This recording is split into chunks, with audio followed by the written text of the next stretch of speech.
Et on va arriver là sur les 10 prochaines années, je veux dire avec les 6000 premiers bateaux qui vont arriver en fin de vie. Donc en gros c'est 600 bateaux en moyenne par an. Et pour éviter juste que ça finisse n'importe où, il faut absolument structurer la filière de traitement et de valorisation de ces bateaux qui vont devenir des épaves. Donc là aujourd'hui on est sur un chantier au bout de Nouville. Et ce chantier il dure 4 mois, il va finir mi-mai.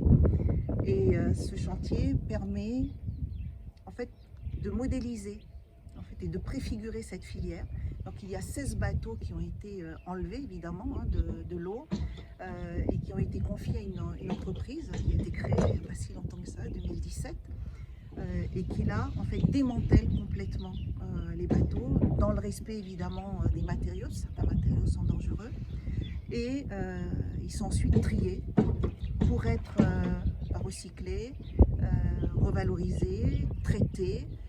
Et voire même certaines pièces vendues, puisqu'on a aussi du matériel de castillage, on a de la fibre, on sait que c'est extrêmement recherché, on a aussi du béton, voilà, des métaux ferreux, non ferreux, l'alu, etc. Donc on a de vraies matières secondaires premières, c'est-à-dire qui ont de l'argent, c'est pas parce que c'est un déchet que ça ne vaut plus rien.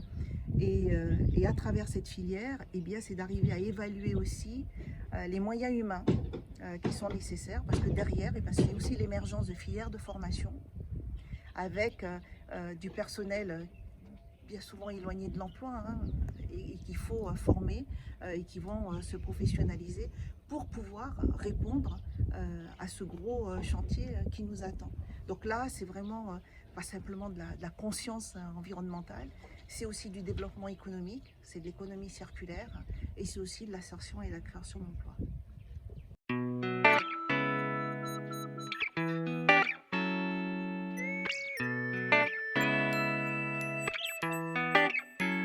Ce chantier nous a permis de créer 6 emplois. Le souci dans le développement de cette activité, c'est qu'on n'a pas de visibilité sur du long terme, puisqu'il n'y a pas d'obligation en Nouvelle-Calédonie de faire déconstruire son bateau.